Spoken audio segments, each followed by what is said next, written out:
To begin with, today's presentation is about introduction to high-performance computing. What I mean by that is this is catered towards new users, the users that are new to the HPC environment in general, but this is very specific to Frontenac cluster, but a lot of the topics that will be covered here will be applicable to other HPC clusters as well, particularly the ones that we have on the national platforms, although there will be a few things that are very specific to Frontenac. I'm your instructor, like Rakesh, and Sridhar will be during our presentation as well. To begin with, let me quickly give you an overview of the digital research infrastructure that we have in Canada. This comes under the umbrella of Digital Research Alliance of Canada, or simply Alliance. And there are different consortiums that host compute clusters across Canada. This goes from AceNet, which is all the way on the east coast, to BCDRI, which is on the west coast. So we are spread across Canada, and CAC, Centre for Advanced Computing at Queen's University, comes under Compute Ontario. And we host a small cluster particularly catered towards Queen's University researchers. But as a researcher at Queen's University, you do have access to various other HPC clusters. This includes FIR, which is in British Columbia, Rockall and Narwhal, which are at Montreal, CyNet, and NIBI. If your PI has an account with CCDB account with Alliance, like, you have access to these resources as well. And I will briefly cover how you can sign up for those things as well. But more specifically, I will be covering topics related to Frontenac.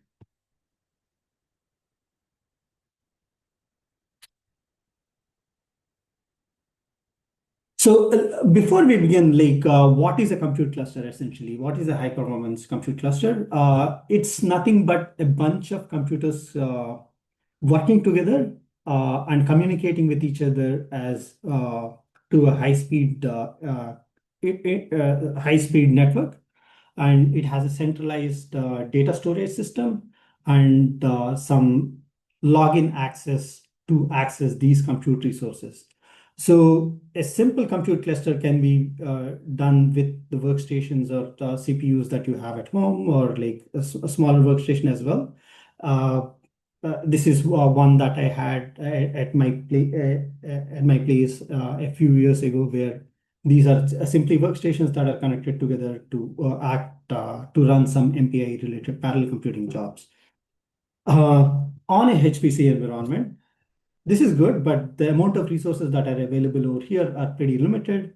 So on a HPC cluster, you have several thousands of cores that are connected. If you look at one of the larger clusters, you have up to 100,000 cores that are there in a single compute cluster. And in theory, an application that you want to run can, in theory, access all these compute resources at once. But in practice, you will have fewer resources that you can use for your job.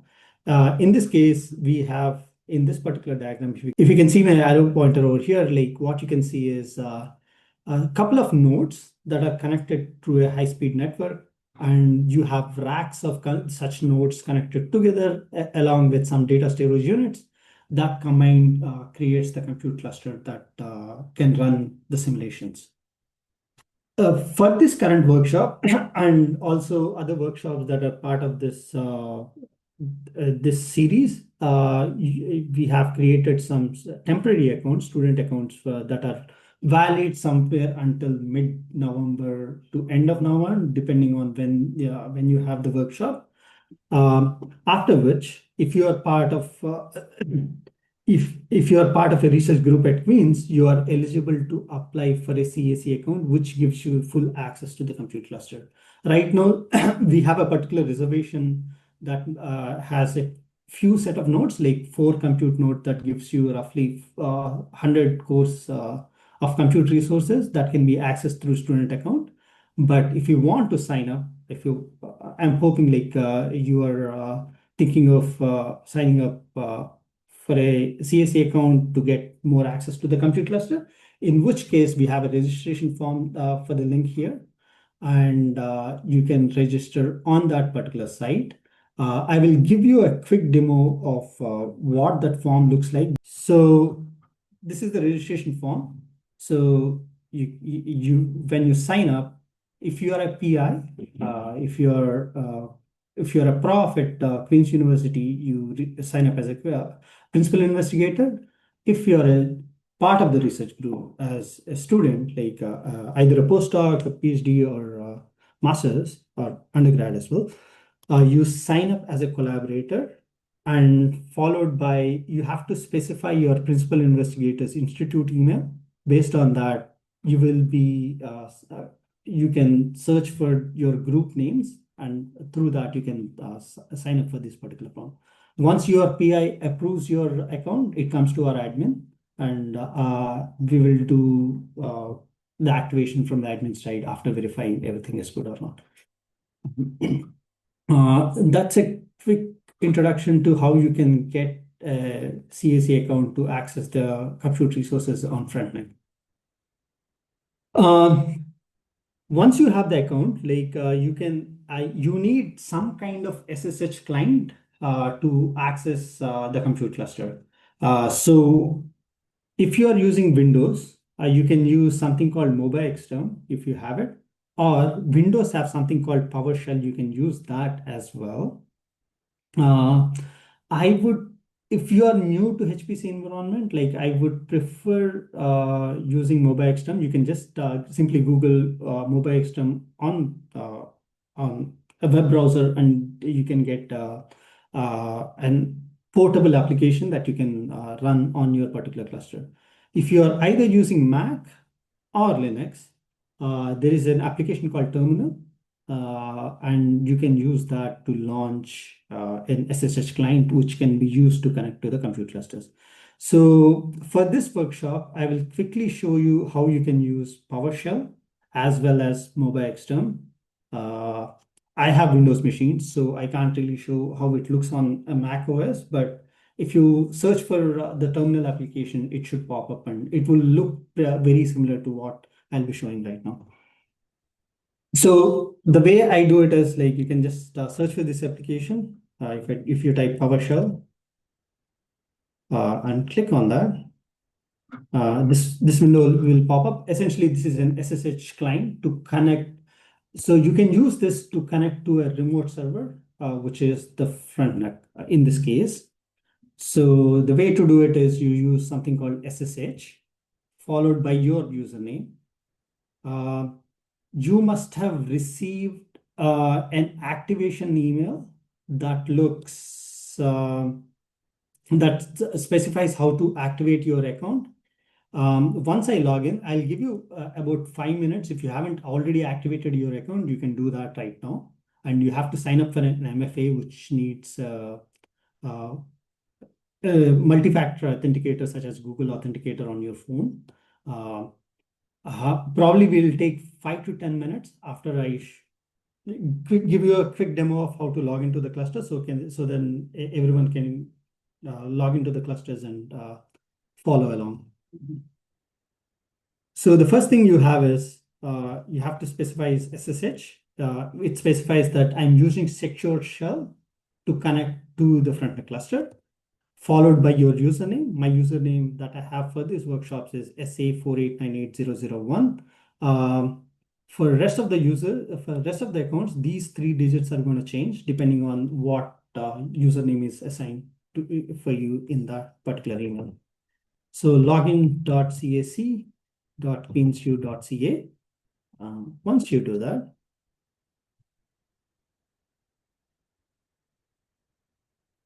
okay. So what was essentially happening earlier is I haven't used my PowerShell for a very long time. So the fingerprint, which essentially says some kind of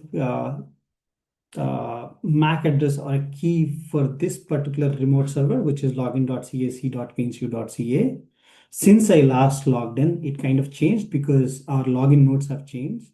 So the SSH client that I'm trying to use is identifying that as an error. So it didn't allow me to connect.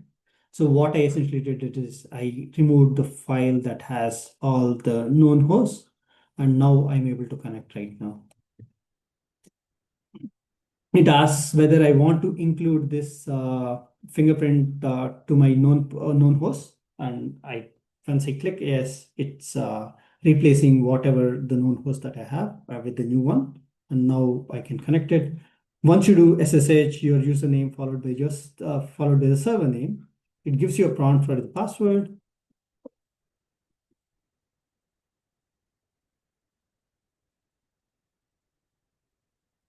And then the second thing is, this was not a case in the previous cluster, but after the upgrade to the new Frontenac cluster, or two-factor authentication is kind of mandatory in this case. So once you have set up your account, you will be asked to set up the multi-factor authentication. And the preferred authenticator is Google Authenticator in case of Frontenac. And once you do that, you will have an MFA through that authenticator app. So once I open that, it's a 6-digit code that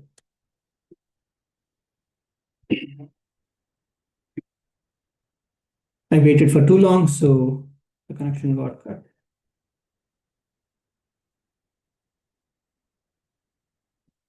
614. So now, if you see the prompt before the command, I'm currently in my local machine, specifically on my Windows machine. But once I log in, you can see that the prompt, command line prompt has something called my username at the rate of login 1. So now this shell is logged into the Frontenac cluster. That's how you gain access to the Frontenac system. I will also quickly show how you can download MobiXterm. Probably it's a nicer interface in terms of if you want to upload some files, it has a nice GUI interface to support that. In order to do that, I'll quickly do that as well. Once you have, you can just simply Google MobiXterm, and that's the link where you can find the download file. You can just simply download this particular thing and install it. And once you do that, you will have an application called MobiXterm. It will look something like this. To begin with, if you already set up your multi-factor authentication in Google Authenticator, you don't need to do this step. But if not, you enter your username. You must have received an email specifying a CAC account has been activated with this particular username, followed by 3 digits that are very specific to your username.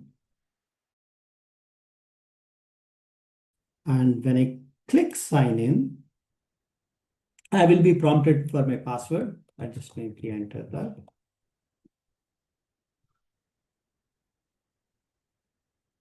So once I do that, the instructions are provided over here. Like it gives you a QR code to sign up for Google Authenticator. I will quickly show you how my Google Authenticator looks like.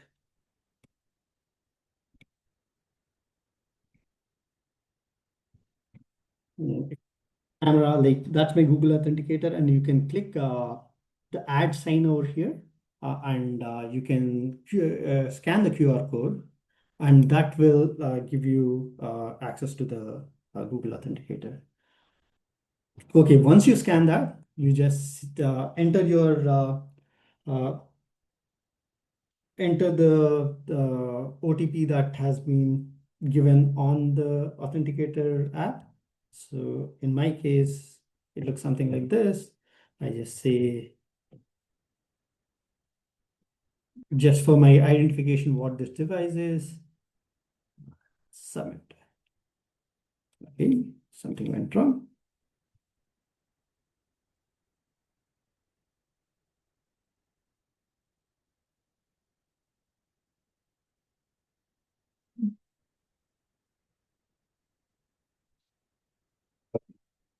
So my multi-factor authentication has been authenticated. So just to verify that, what I can do is I can simply log in again. 001, that's my username. And previously, if you remember, it only prompted for my password, but right now it's also prompting for my one-time code. That means that I have already set up my multi-factor authentication. Now, if I enter the my multi-factor authentication, 7, 8.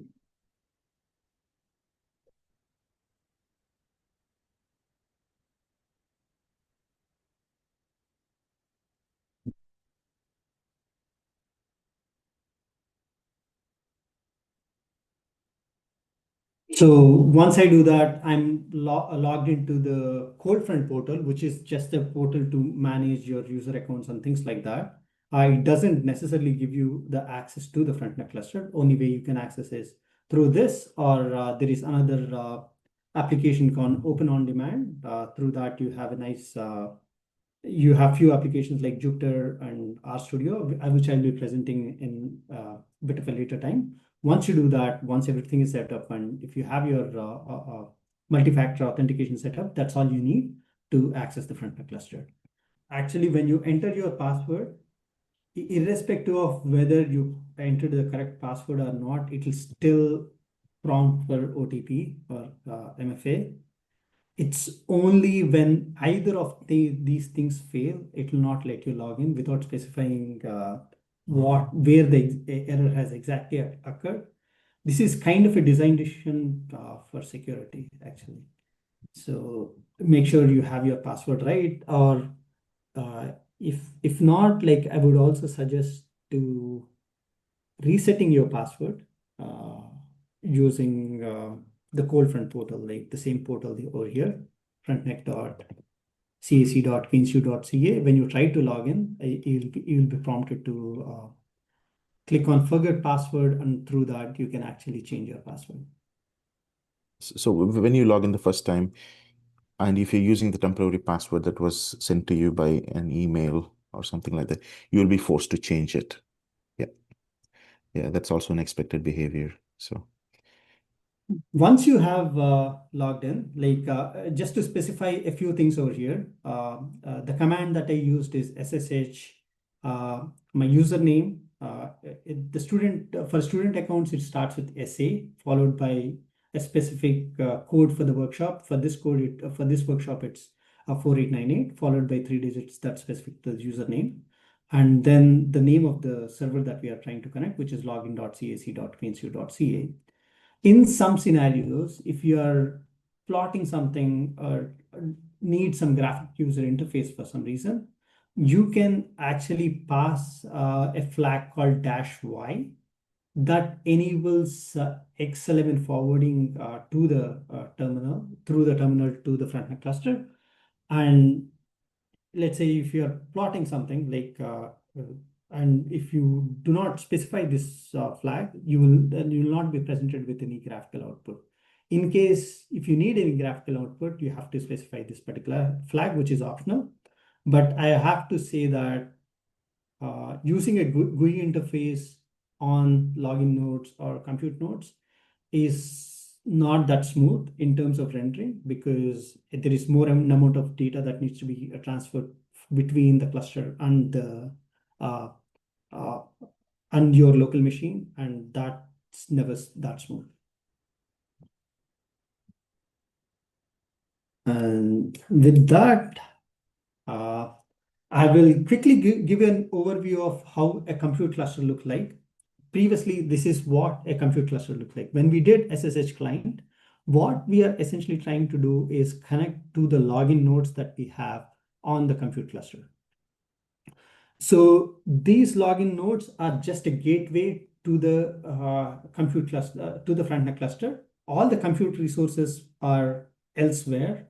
When you log in, you are on a specific node, CAC login 001 or 02. We only have two login nodes right now. And if you want to run an application, you run it, you submit it as a job to our job scheduler. We use Slurm as our job scheduler, and that takes the script that you want to run with you specify the amount of resources that you want in that particular script, along with some script to run your application.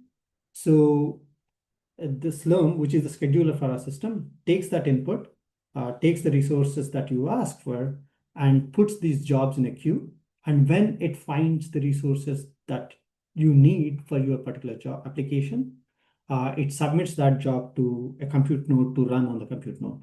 So you can't run a simulation directly on the login node, but login nodes are only a gateway to the compute cluster.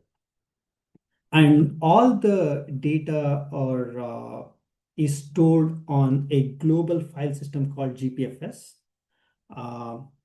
And this particular file system it's a network file system, so it's accessible from both the login nodes and the compute nodes.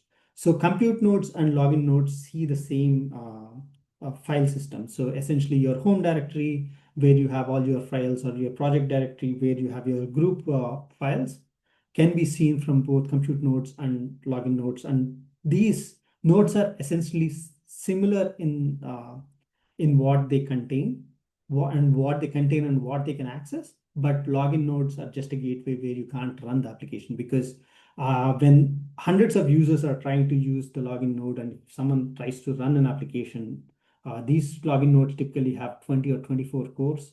And if you are running some parallel job that uses 16 cores, let's say, which is still a small program, then it can easily bog down the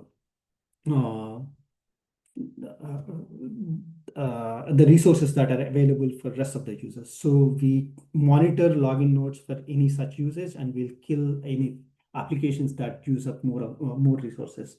The general rule of thumb is, if you are using more than 4 cores for more than half an hour, I wouldn't recommend. It's highly recommended not to run anything on the login node. Okay, so a quick recap. I will be short. I'll be brief this time. So when this is your local computer, when you open PowerShell or MobaXterm, this is the SSH client that you have. And once you log in using an SSH client, you'll land upon one of the login nodes. Right now, this figure shows 3 because this is a previous system, but right now we have 2 login nodes. And these login nodes are essentially a gateway nodes which have access to your data that you can store in your home directory or project directory, which is assigned to your group. But you can't run any particular applications here which are resource intensive. What I mean by that, a general rule of thumb is, if you're using more than 4 CPU cores or 2 CPU cores for more than half an hour, it's not generally not recommended to use the login nodes, because this is a shared resource essentially. But when you submit it as a job, what happens is there is a scheduling system called Slurm. It takes the request that you have in that particular job request, you have to specify the compute resources that you want. Essentially, let's say if you need 20 CPU cores and 100 GB of RAM, and for let's say 6 hours, you specify that in the job script followed by the script that you actually want to run, and that submits a job through the scheduler, and it waits in the queue until the scheduler can find the resources to run that on the compute node. So everything that you have actually runs on the compute node, but login nodes gives you access to the system. This particular diagram is for our earlier version of Frontenac, which we upgraded recently a few months ago. So previously we had Jupyter Notebook and RStudio hosted on one of our login nodes.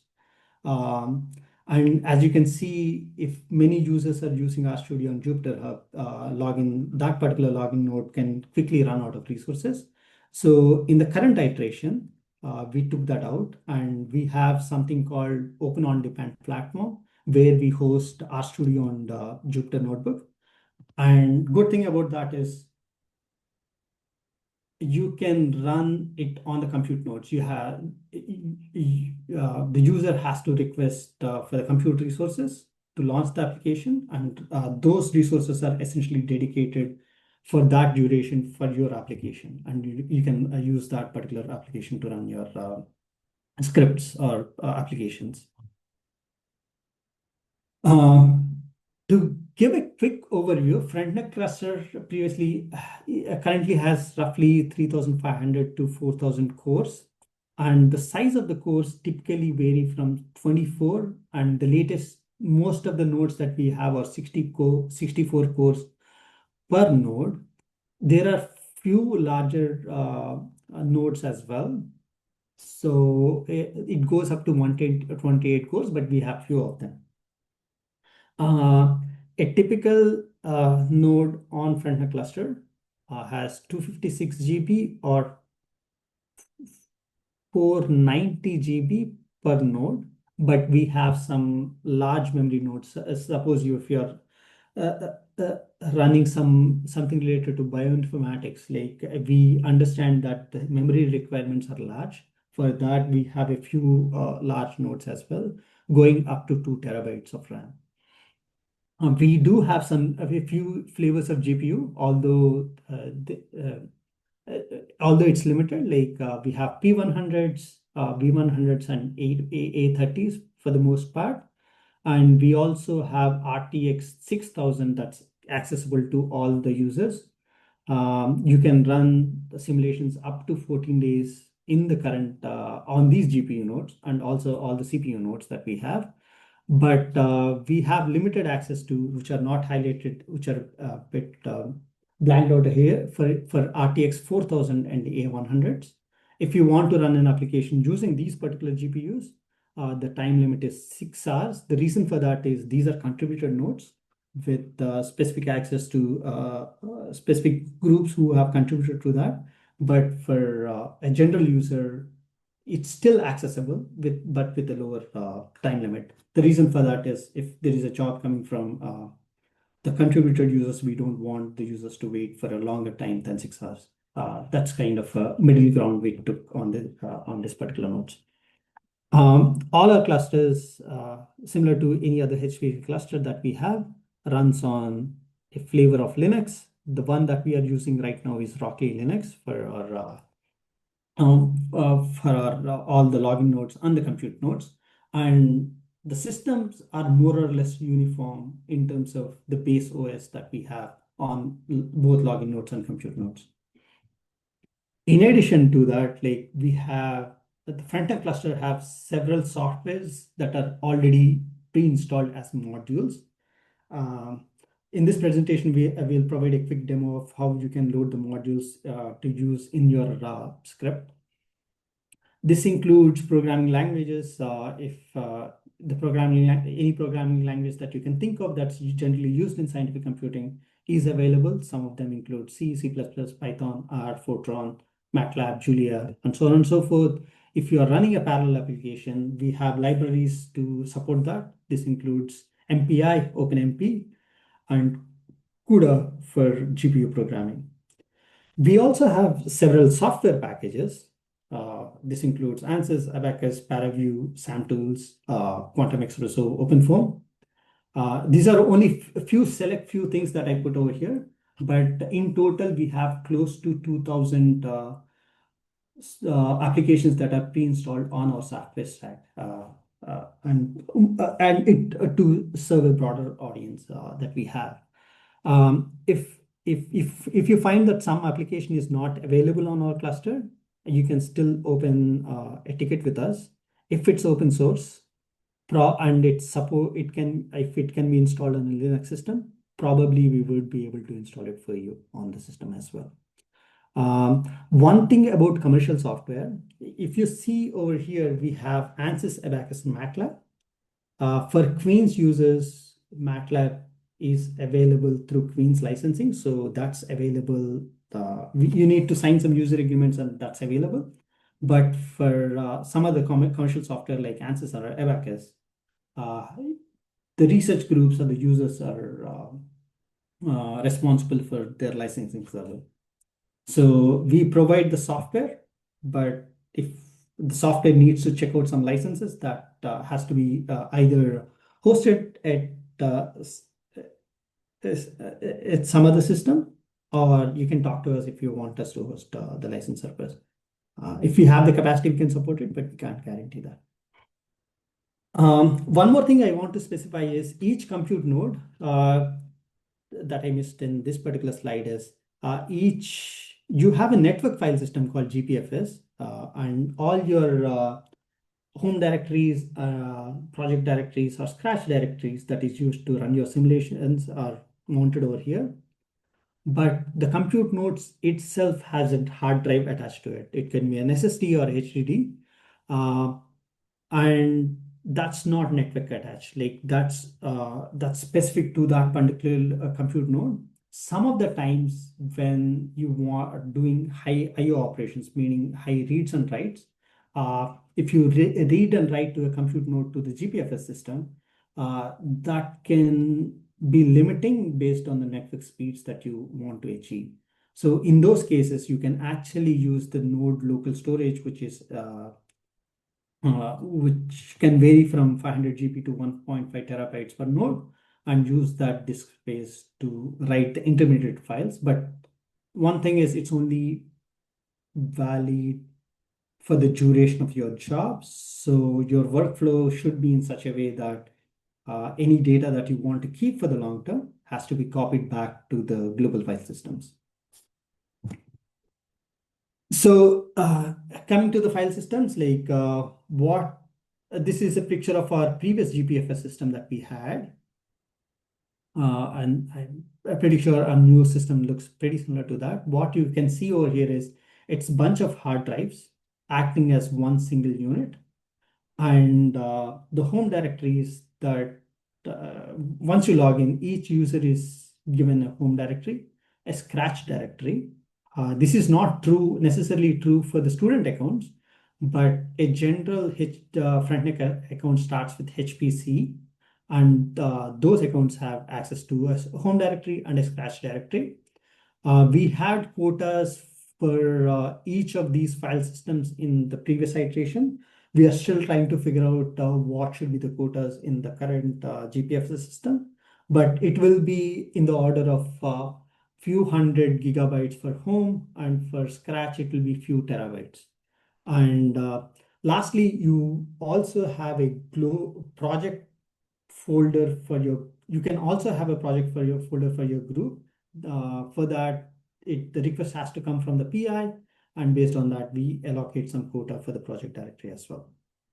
So once you log into the cluster, you are given with a command prompt, and all the things that you need to do, you can do it through the command prompt. Let's say you have some data that you want to analyze, or you want to upload to the system to run your simulations or something like that, right? The first thing you want to do is to upload those files to the Frontenac cluster. There are a few different ways of doing it. I will try to demonstrate all of them and also give a brief overview of the file permissions on the cluster. This is kind of important because let's say your home directory and scratch directory by default can't be accessed by anyone else.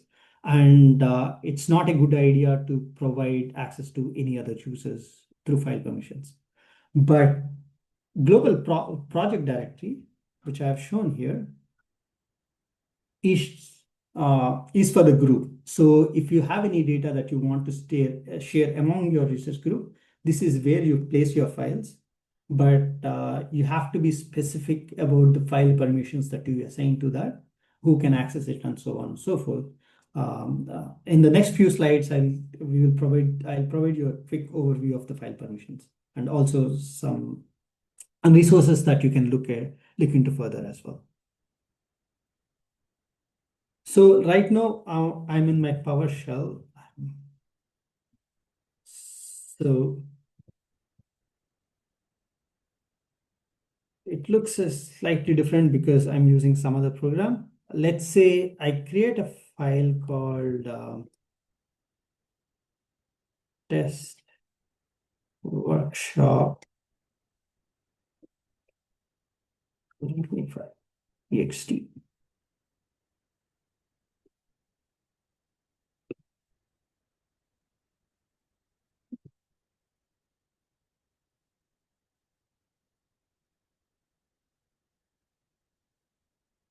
I created a simple text file a text file that I want to upload. The way you go about this is, let's say if I say ls, which stands for, again, I'm using a Linux terminal over here. So if I say ls, you can see that I have this file over here. Right now, I am on my local machine. I'm not connected to the Frontenac cluster yet. So I want to upload this file to the cluster. What I can do is I can run scp, which stands for secure copy, followed by the file name or the path to the file name that I want to copy, followed by uh, the, the destination. Destination includes your username as well as the server name, followed by the path where do you want to upload the files. In this case, I want to upload to my home directory, .ca. And home directory, there is a shortcut called tilde sign. If you can find this particular thing, the tilde sign on your keyboard, that stands for home directory. Or you can specify the whole home directory path as well, which is, if I type this, okay. If I type this, so that's my complete path to my home directory. If I use the PowerShell, I can simply say, I have too many windows.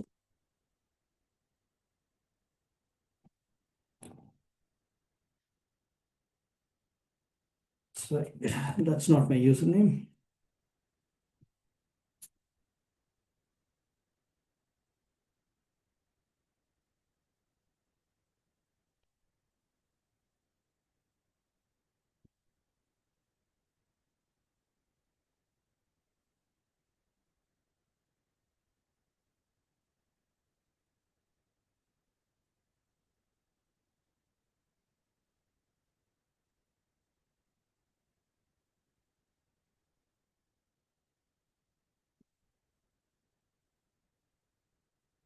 Okay.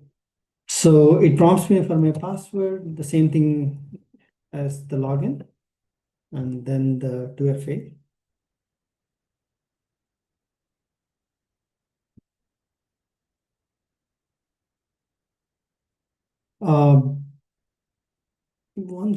Before I do that,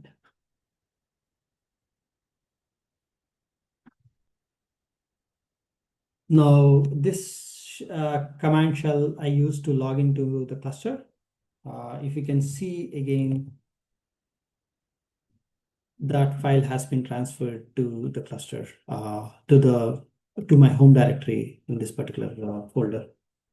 If I can also see the content of that file using cat command. And this is the text that I have uploaded to that particular file. This is a command line approach to upload your files to the cluster. If you have a large file system, like this is the preferred method. But there are few different ways that might be more convenient. In the sense, like if you have a mobile external application, there is something called an SFTP server that you can launch. And through that, you can have a nice graphic user interface to interact with your file system. I will quickly show that as well.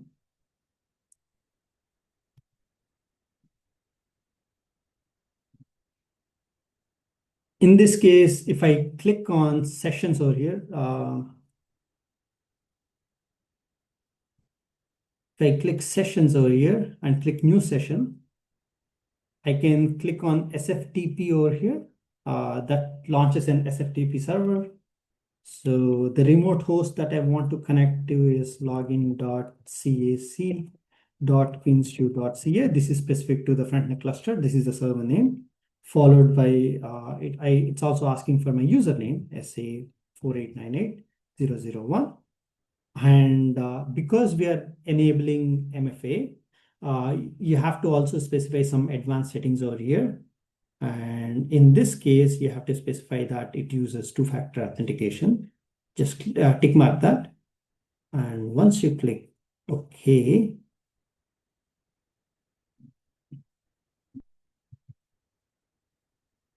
so it prompts you for your password, which is password. And then it prompts for MFA, similar to the login.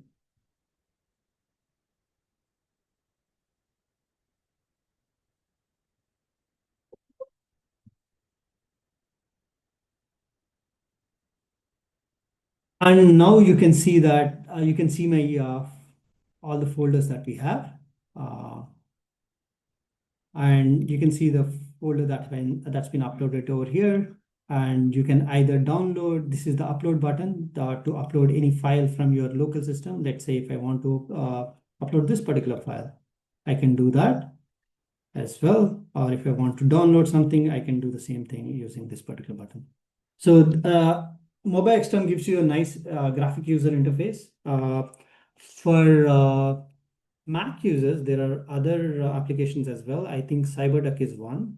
I'm not too familiar with what other applications are there, but there are some few graphic user interfaces that you can use. In addition to that, you also can access Open on Demand, which is an application that gives you login access to the Frontenac cluster through your web browser, and you can use that to upload your files as well. So if you're a Mac user, probably you want to use the web browser, which gives a nice interface to do that as well. Let me show that particular one.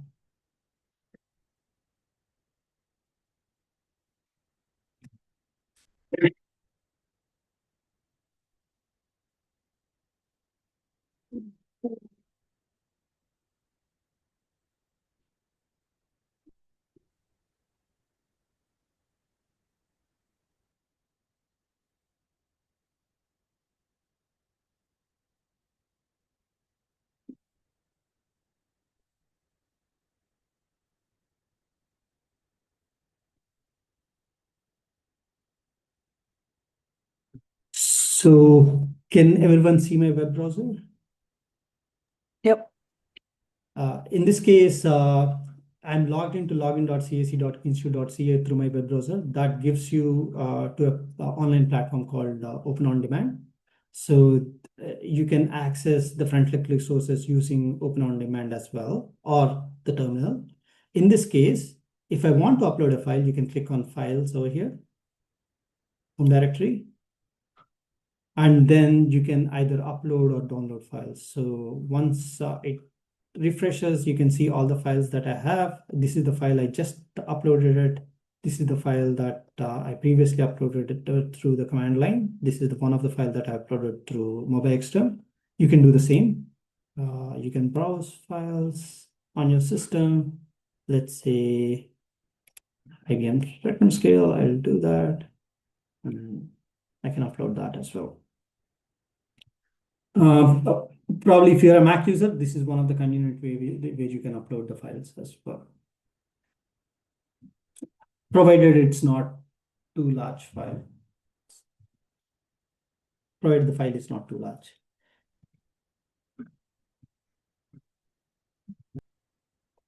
So again, to give you a quick overview, you can use command line, which is SCP, followed by the path to the file in your local machine, followed by your username and the server name, and also the destination path on the server where you want to upload the file. And this will upload file from the source path to the destination. Let's say if you want to download the file, you will do just the opposite. Both the commands need to be ran from your local machine. The reason for that is your local machine will not typically have a particular IP address assigned to it, which can be accessed through a secure shell. But the Frontenac cluster does. So if you want to download a file, you run the same command, but instead of this will be your source followed by the path that you want to download it to. It will be just, the order will just change. If you have a very large file, there are some great file transfer systems such as Globus to transfer files. Let's say if you have a few terabytes of files that you want to transfer. Typically, if you do it using SCP, it will fail. Probably you can use rsync. But if there is a network connection, you might have to reboot it a few times. But there is an application called Globus that can be used to transfer files on a larger system. There are some references provided in this particular slide, and also all these files are uploaded to a GitHub repository so that you have it, so everyone has it. So I'll post that in the chat. So if you want to refer it at a later time, that's where it is. Okay. With that, let's move on to the next slide. Now, once I have my files uploaded, if it's in your home directory or scratch directory, it's not shared with the rest of the groups unless you have specifically changed some things, which is not recommended at all. But let's say if you have some files in your project directory, and if you want to share it with your group members because you're working on a collaborative project or something like that, you have to pay attention to the specific file permissions and who has permissions to what. There is a command called ls, which essentially lists all the files in my current working directory. Let's say I'm in my home directory. For demonstration purposes, I'll just use the home directory over here. If I do ls, it shows me all the files that I have over here. And ls stands for list. And I can specify a few flags to this ls command to know a few things about this particular file. Let's look at the DL2 map file over here that I just uploaded. The first column that you see over here specifies the file permissions. It's a 10-character key, which in the first character specifies whether it's a directory or a file. The reason for that is in Linux, everything is treated as a file. Directory is a file as well. So in order to specify that this is a directory, like in this case, it specifies this flag as D, which specifies this is a directory and not a file. If it's a file, it will be a blank or it will be specified by a dash over here.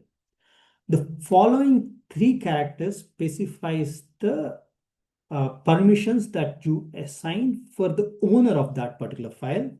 So each file will have 2 ownerships. One is the file owner, the user, and the group ownership for that particular file. In this case, both these files are owned by the group user SA4898001 and group SA4898001, which is me. But let's say if I change it to some other directory. Let me go to project.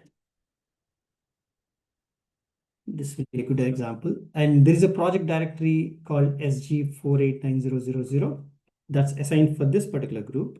If I go over there,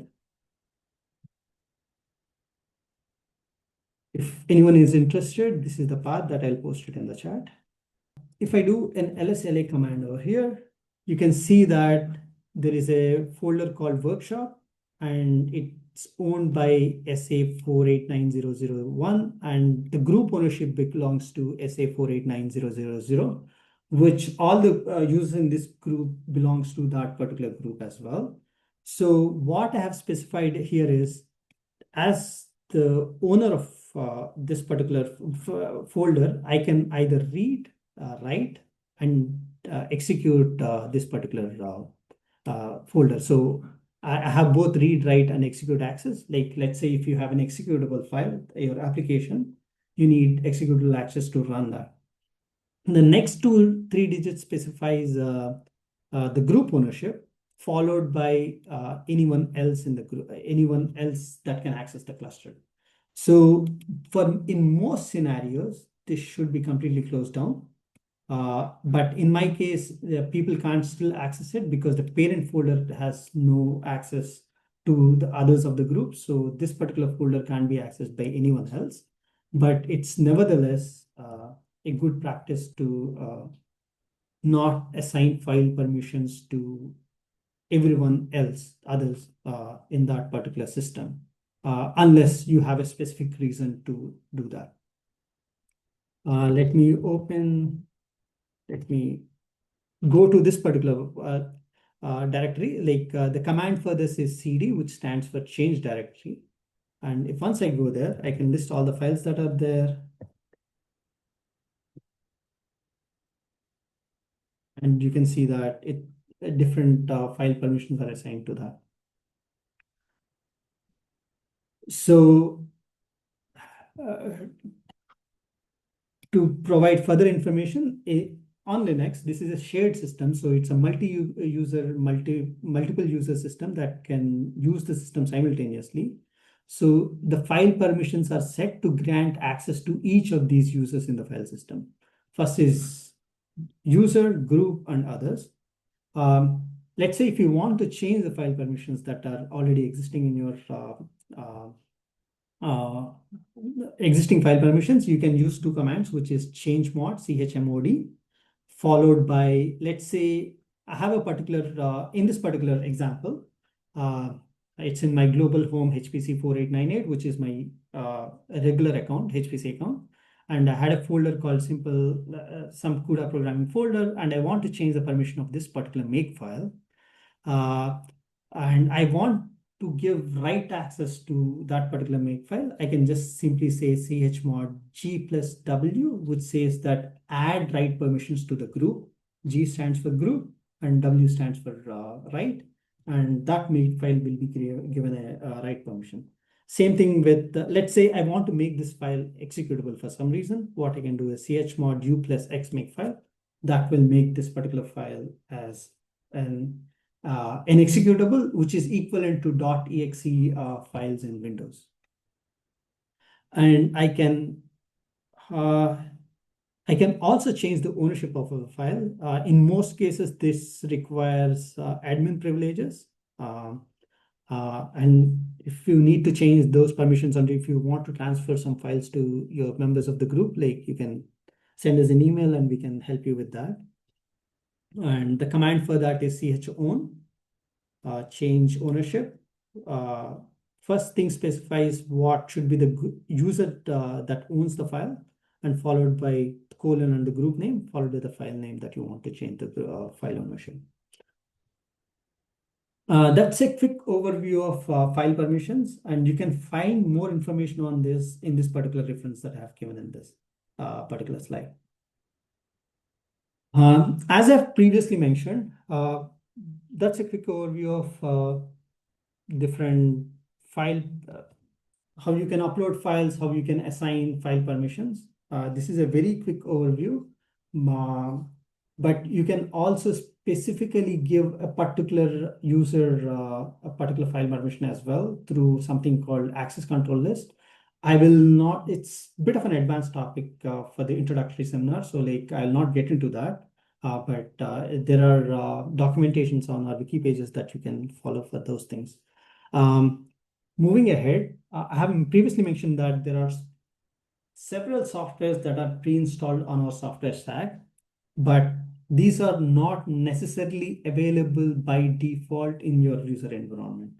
Let's say if you want to use a program called SAMTools, which is one of the applications for bioinformatics,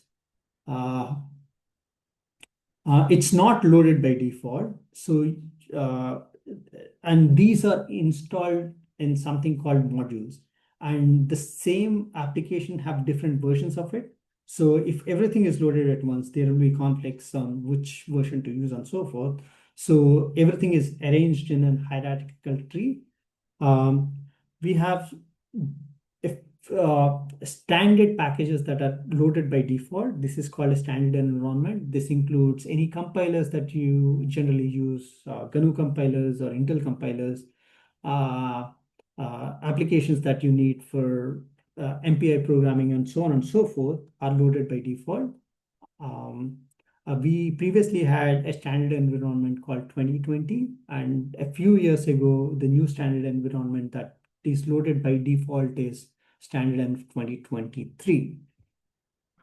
And if I can quickly go to my terminal again. So if I want to know which modules are currently loaded, there is a command called module followed by list. That lists all the modules that are currently loaded. In this case, I have something called standard env 2023 that includes this is kind of a wrapper around some of the modules that we have. This includes something called GCC, HLOC. This is used for network communications and a few things. MKL libraries. These are math libraries from Intel, I believe. And FlexiBLAS, this is linear algebra libraries. BLAS and LeBlanc is available through this module. And OpenMPI, which is for MPI programming. So these are some of the general modules that are used across board. And these are loaded by default. But let's say you're running a Python script and you want to load a Python. There are a few ways to load that. First thing you want to know is there are different versions of Python code, Python versions that are available on the system. If you want to know what different versions are available, you can simply type module spider followed by Python. And you can see that we have versions ranging from 2.7.18 all the way to the latest version, which is 13.3. Let's say if I want to load Python 11.2, that's the Python version that I want. What I can do is I can run module spider Python 3.11.2.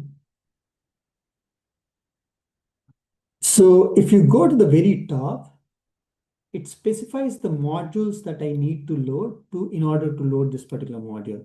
In this case, if you see, it says that I need standard env 2020. So, but by default, like I mentioned previously, standard env 2023 is loaded in my environment. Let's say if I go ahead and want to load that module, I can use something called module load Python 3.11.2, but most likely that will throw me an error because I haven't loaded all the dependencies that are required by Python 3.11. In this case, over here, after the description, it specifies what modules do you need to load in order to load Python 3.11.2. In this case, this is the one. So if I do module spider,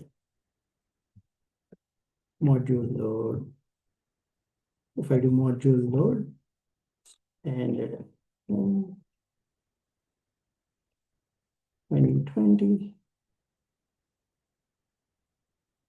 that will change modules that I have from 2023 to 2020. Those are the ones that are loaded. I also want some GCC compilers instead of Intel. So I loaded some GCC compilers. And now I can load module Python 3.11.2.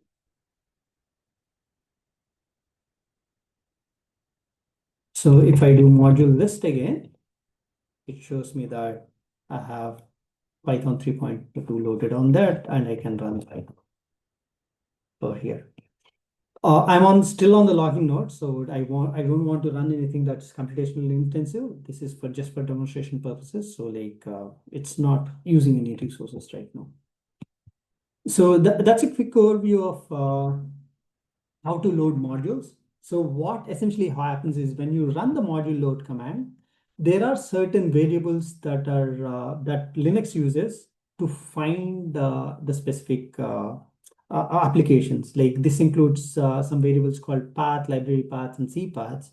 So what module load command essentially does is it sets that particular environment variables in such a way that like your command, your bash shell, which is the default shell in this case, can find those applications located at that particular case. In this case, if I want to find out where Python is installed, I can simply use a command called which. And if I do which Python, that's the full path of the Python executable that's installed on the software stack. All our pre-installed software stack is either installed on cbmfs soft compute canada.ca. This again comes from, this is shared with the national clusters. And also we have a local repository which is installed in global software. Okay, this is a quick overview of what I have covered on the command line. We have module list command to list all the software modules, module spider to find out the dependency of the software modules that you're loading. And by default, standard environment is a wrapper that specifies a set of compilers, parallel computing libraries, and then MKL libraries. These are math kernel libraries. And also Laplace and Blast for linear algebra. In this, to give you a quick recap of the overview of the compute cluster, we have our local workstation that we use to connect to the Frontenac cluster.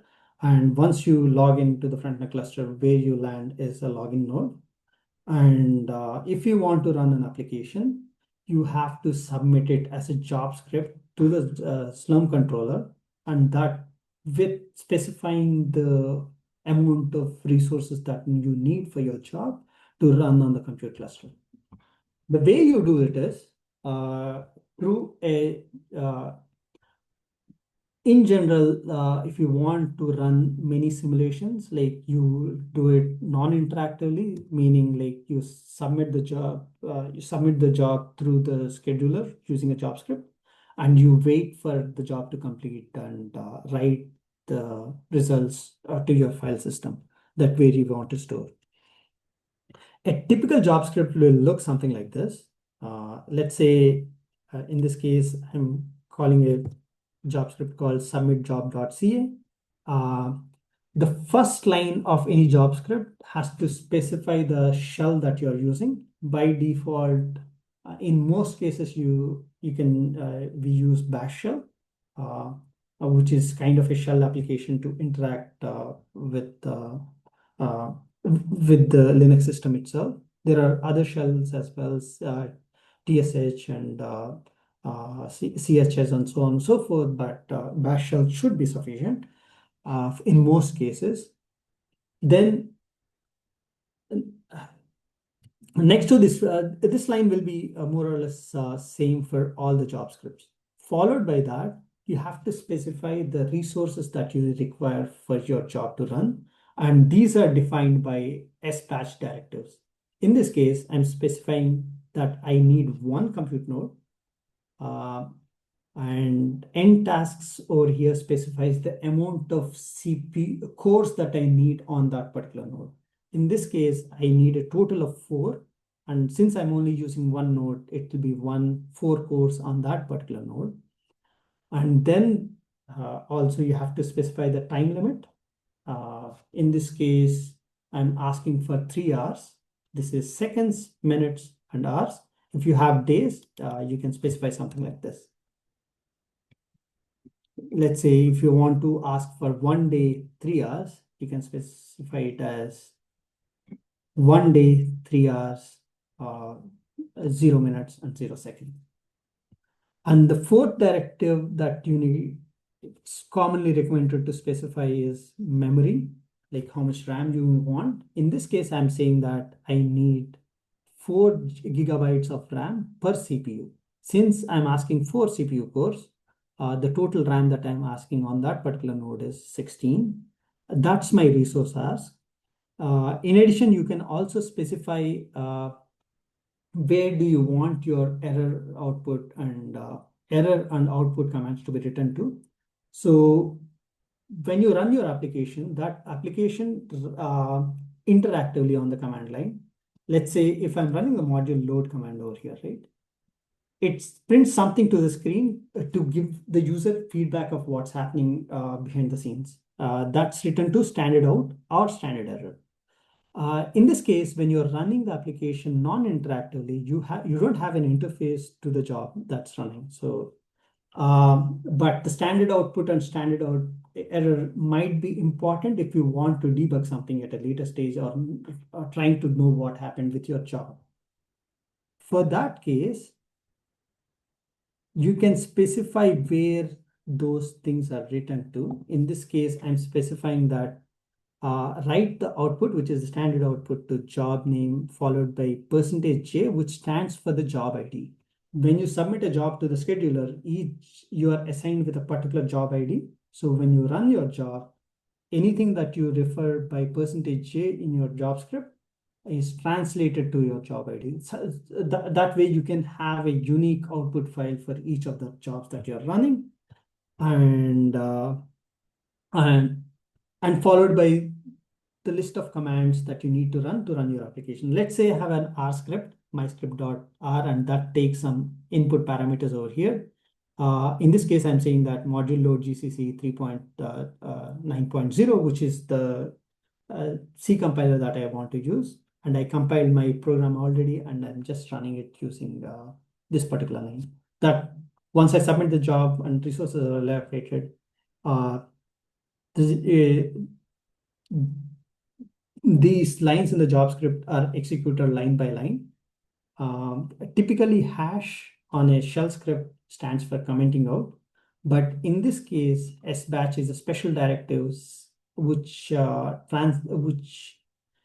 specifies to the scheduler, which is Slurm, what compute resources that you need or any other flags that you need to specify that you need for your job. In this case, I'm writing the standard out and standard error to this particular file names. And in the same script, I'm also running some R applications. So I'm loading the module load R 3.6, which is slightly an older version, and followed by R script, which is the executable to execute my R script, followed by the command arguments that are required for R script. Once I do sbatch submit.sh, that job will be submitted to the scheduler. To give you a quick demo, I have a simple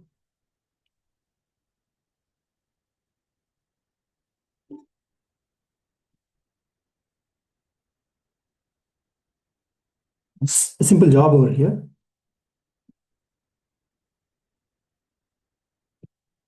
I have a job script called job.sh. If I want to see the content of that, it looks like this. It starts with the bash shell that I want to specify. For most users, you can just copy paste this and use this as your first line, unless you want to use a different shell. I'm asking for one node. This is a serial program which only uses one CPU core, and I'm asking for one CPU core and a time limit of 10 minutes over here, and 1 GB is sufficient for my case, and some executable that's available, that's all pre-compiled over here to run during this particular job. So when I do sbatch job.sh, it says that it submitted a job on my behalf with this job ID. If you want to know what jobs you have, there is a simple command called sq. I think my job has already completed. So let's see. So this is the output file that's generated. You can see that it matches the job ID, and you can see that it calculates. This is a program that calculates the value of pi using some numerical methods. The code itself is irrelevant, but this is where you submit a job in non-interactively.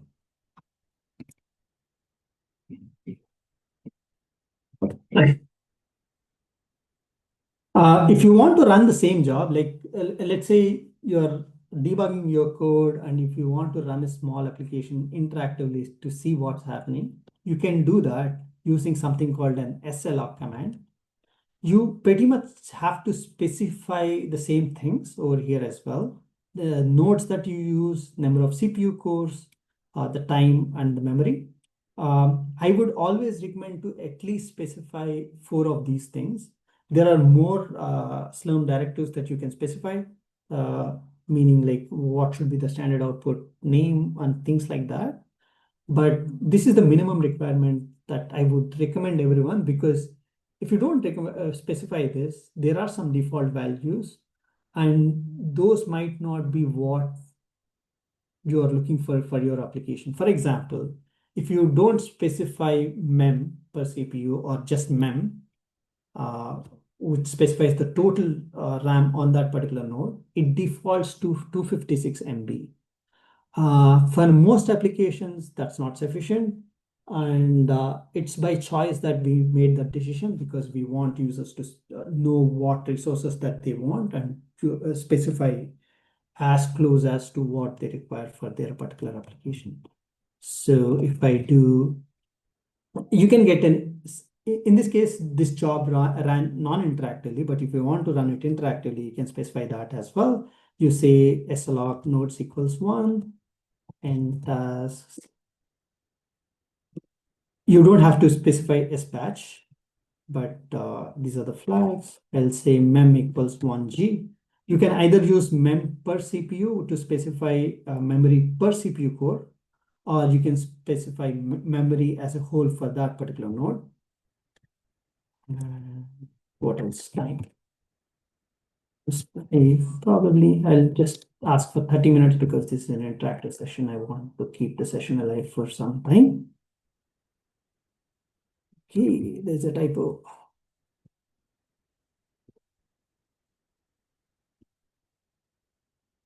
Okay, so if you see that here, like I have a new job that's submitted with the job ID 960441, and there are some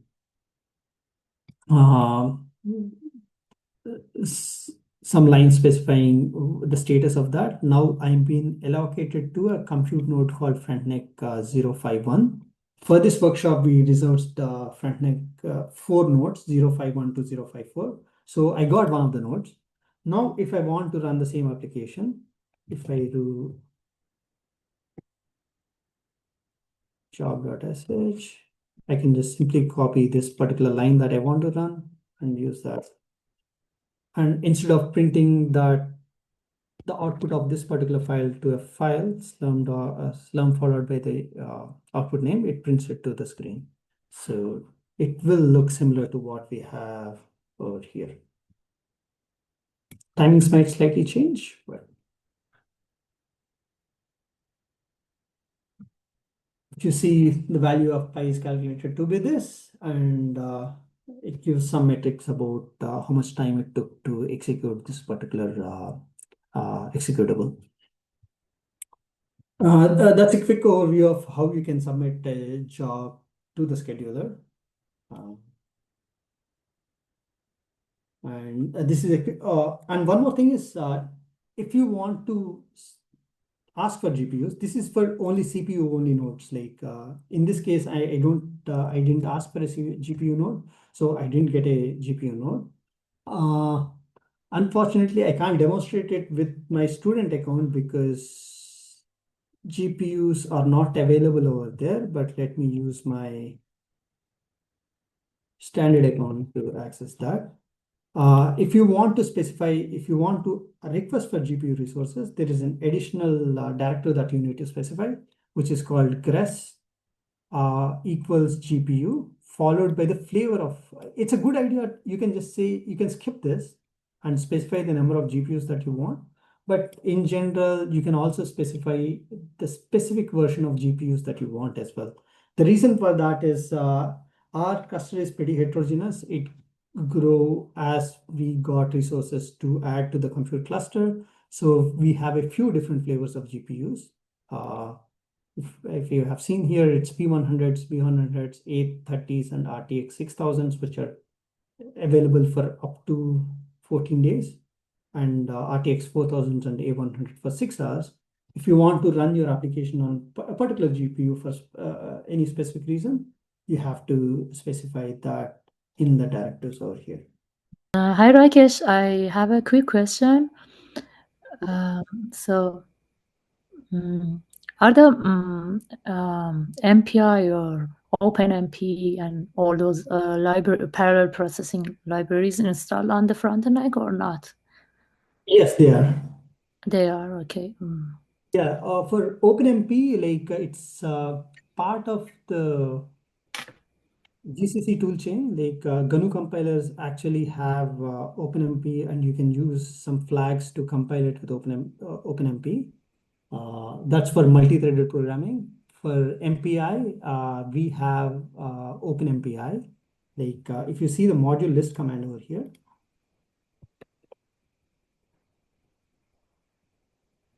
you can see that I have GCC compiler loaded and OpenMPI. This is for OpenMPI, and this is for GCC.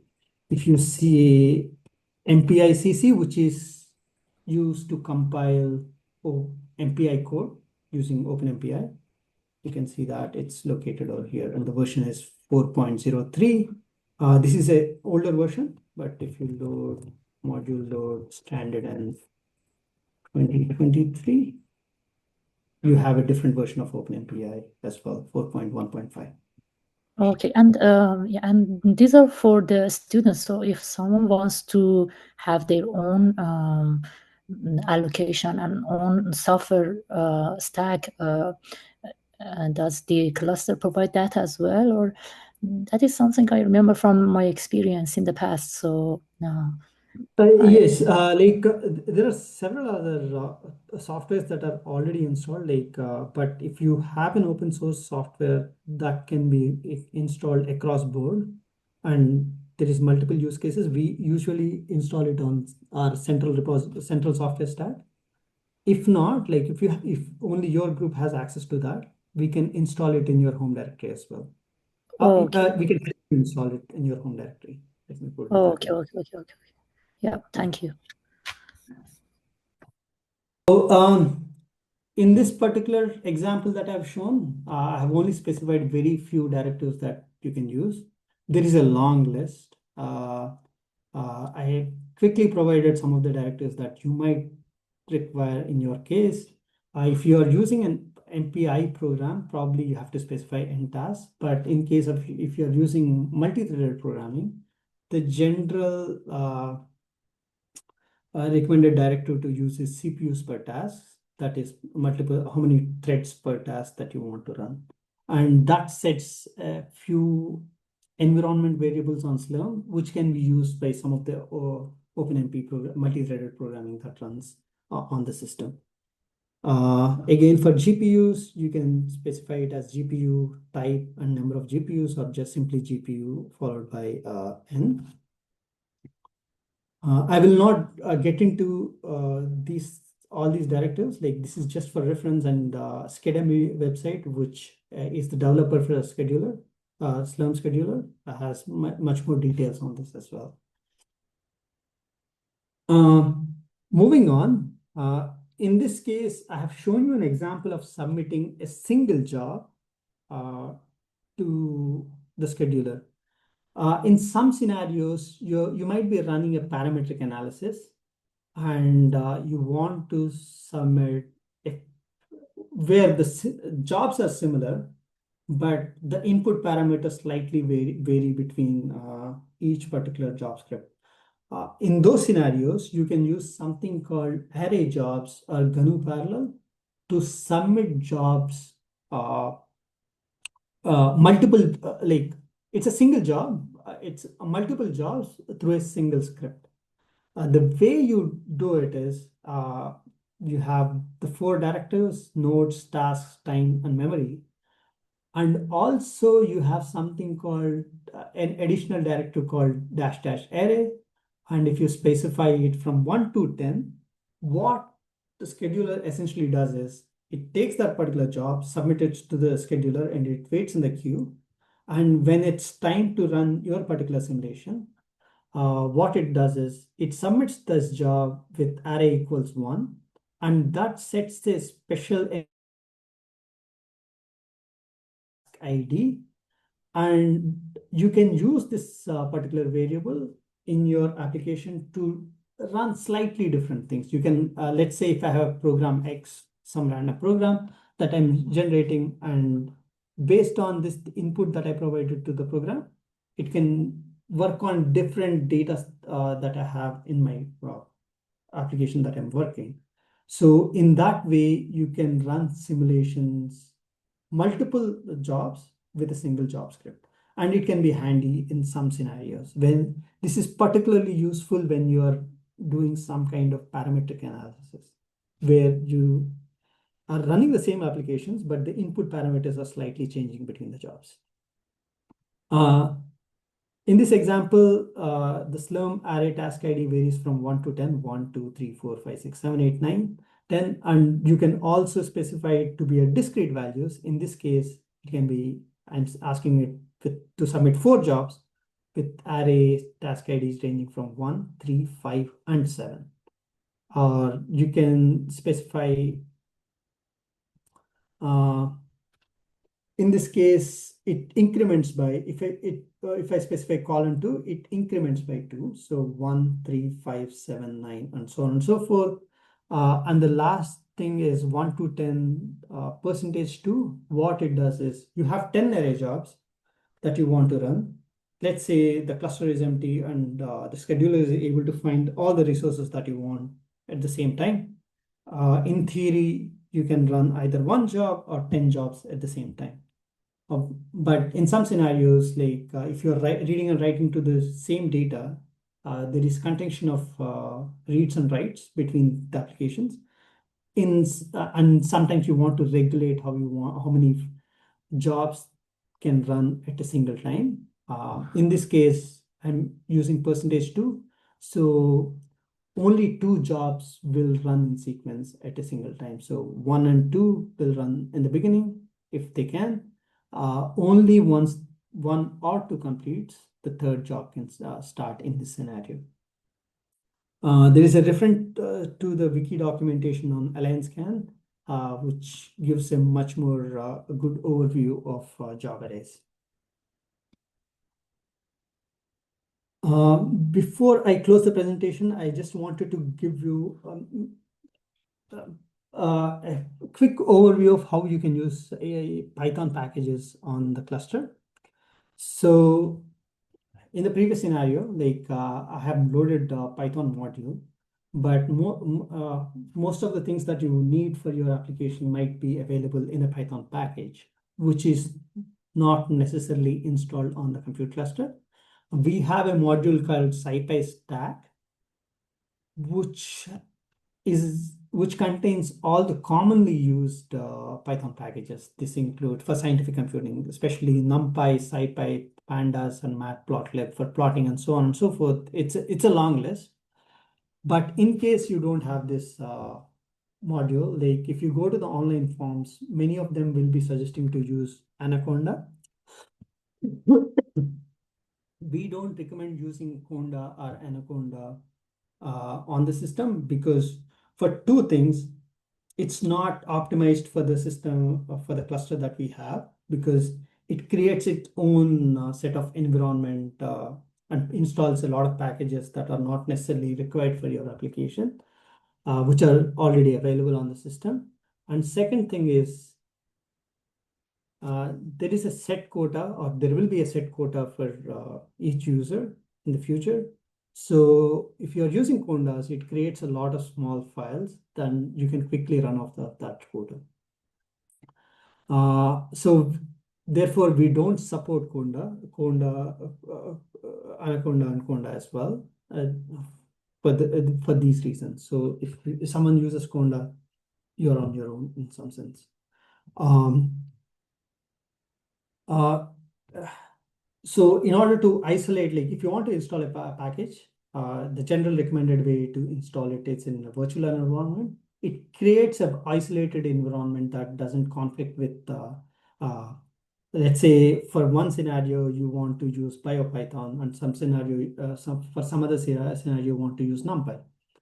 You can install these two packages in different environments. The way to do it is you load the module, you create a virtual environment in your home directory or any directory that you want, and install source the directory. These are the commands, and use pip install to install that particular package. For example, if I want to install NumPy, it's pip install NumPy with an additional flag called no index. What this specifies is if you simply run pip install followed by the Python package, what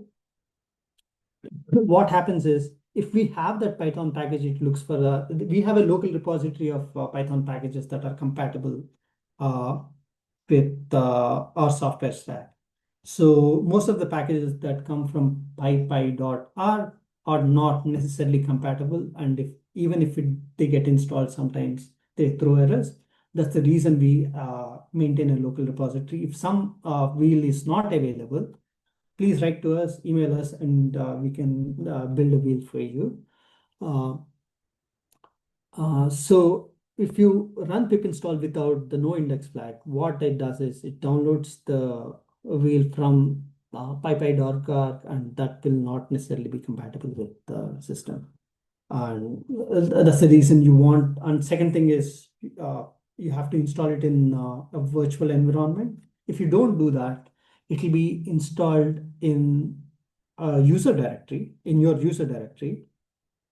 And if you have several packages that you're dealing with, if you don't isolate the environment, essentially they might be conflicting with each other, and also you run something right now and you want to repeat it a few days from now or a few months from now, you want some sort of repeatability in terms of the packages that you're loading, using, and so on and so forth, and virtual environments are the way to provide that.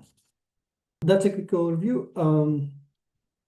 I have already gone through the SLOC session, so I'll quickly go through how you can launch a Jupyter and RStudio, because many of the users are commonly use these applications through an app called Open On Demand, which is a browser app, essentially.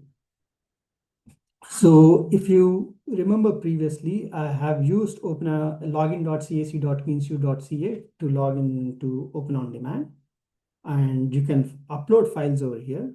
But at the same time, there is a application called Jupyter Server. This is an interactive app to run Jupyter and also R to some extent in the web browser, essentially. So I clicked on Jupyter app. There are a few different options to select from, like which Python version I want. These are the 5 versions that are available right now. And let's say if I want to go with Python 3.9, for teaching accounts, only the default account is SG4898000, but that's not the case with general accounts. If you have multiple Slurm accounts, you have to specify.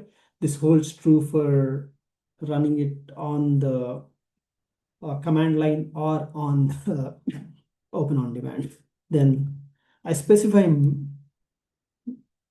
the CPUs that I want 2 CPUs, GPUs if you want any. Memory, it says optional, but it's highly recommended to specify the memory over here. And the runtime, I'm just using 1 hour. And if I click launch, it takes a few minutes to launch the Jupyter app. But let's give it a second.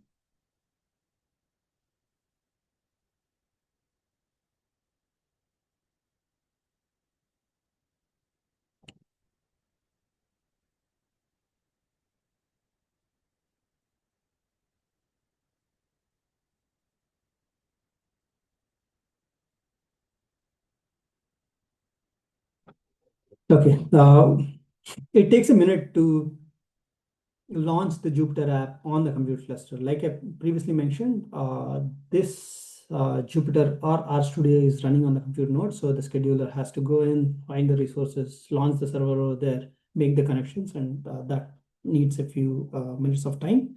Now I can connect to my Jupyter app through this.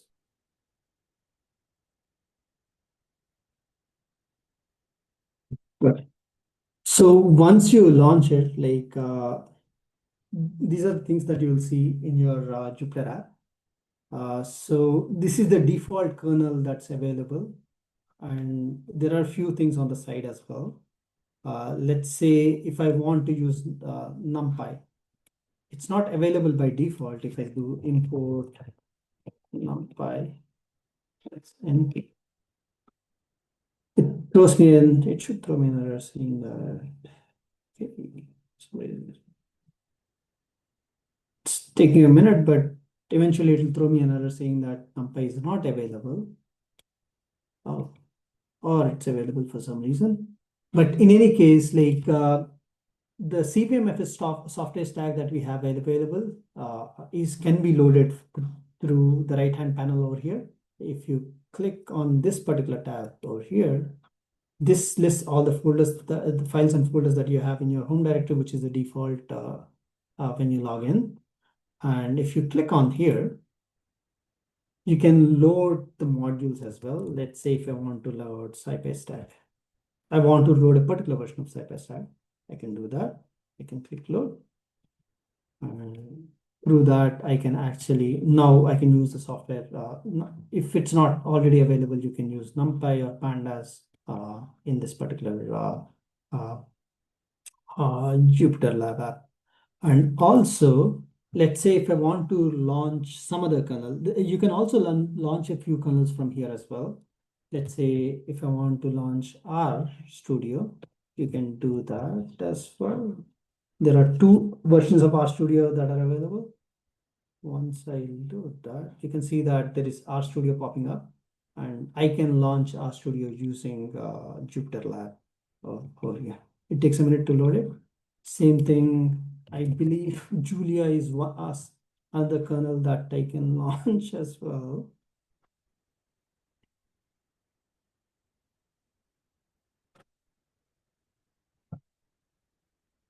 Is it this one?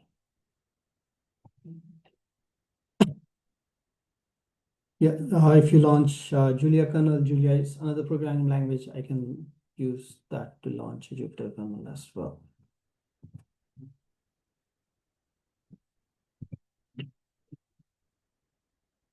So there are a few different ways of, there are a few different interactive apps that you can launch using Open On Demand.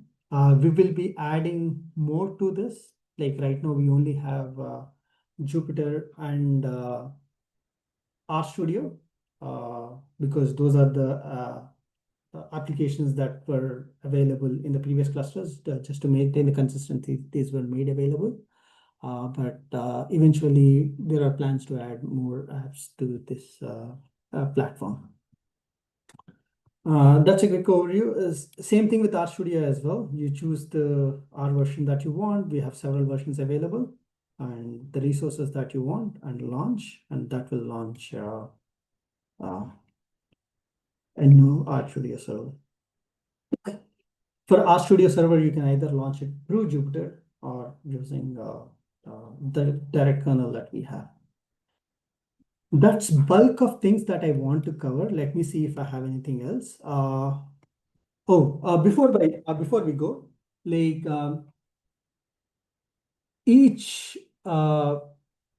the whole cluster is divided into partitions. Like partitions are like a set of nodes that are available that have a few parameters assigned to them that are common to each other.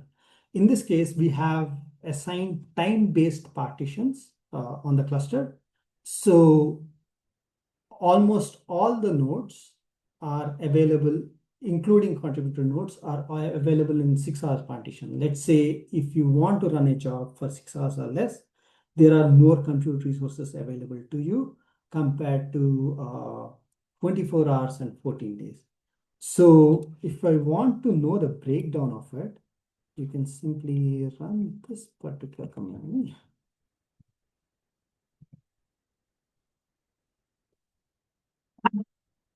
That will give you an overview of the state and also which nodes are available, which partitions are available and the time limits. As you can see, most of the compute nodes, about 58 compute nodes are CPU nodes are available for CPU 6 hours partition, whereas for 24 hours, we are still playing around with how much should be in each of these buckets. And in the future, we will likely have 1 day, 3 day, and 7 day partitions. We have to do some analysis on how the job utilization and cluster utilization to make these changes. But the shorter the job, the more resources that are available. So because 6 hours partitions have 58 nodes compared to 24 hours, which is 50 nodes, there are dedicated, we have 8 nodes that are dedicated for jobs that are running 6 hours or less. Same thing with 24 hours, like for 14 days, we have much less number compared to 24 hours jobs. So this is all to say that we always recommend checkpointing your simulation, which means that run it to a particular extent, checkpoint it, and then restart your simulation from there if it's a long-running job. Or even if you are running your job for more than 1 day or 7 days or 14 days, it's a good practice to checkpoint because the job might fail for different reasons. So if you don't checkpoint, essentially you have lost all the simulation time before that particular simulation has failed. Whereas when you checkpoint, where you can restart your application again, you can restart from the last checkpoint rather than the beginning of the simulation. So I think we are at time. So if you have any question, before we go, there are a few pointers that I want to specify. In order to efficiently use the cluster, some familiarity with Linux command line or shell scripting is a requirement. We have another workshop coming up tomorrow around from 10 to 3. Where I will cover some of the commonly used utilities on the Linux command line. If you are trying to install a software and you will come across some instructions where you will be asked to use sudo command. Sudo essentially gives root privileges on a particular system. So these are reserved for admins, and any instructions that require sudo will not work on the HPC cluster. Another thing that I've specified and I want to reiterate is if you can use node local storage, if your application is intensive on reads and writes and generating a lot of intermediate files, it's better to use node local storage rather than the network storage, which is home directory or scratch directory. So I have alluded to some of the commands while in this introductory workshop, like cd, ls, and things like that. If you want to learn more about the command, let's say if I want to know what ls command does, ls stands for list. You can simply type either help, that gives you all the flags that I can use with ls and also some information about it, and a more elaborate information about this particular utility can be, we can use man command which stands for manual, can be used to do that as well. So that gives a very detailed description of what this stands for and so on and so forth. With that, again, we also have few other national clusters that you potentially have access to, and these are some links to the wiki pages where you can access what are available resources. With that, I will conclude my presentation.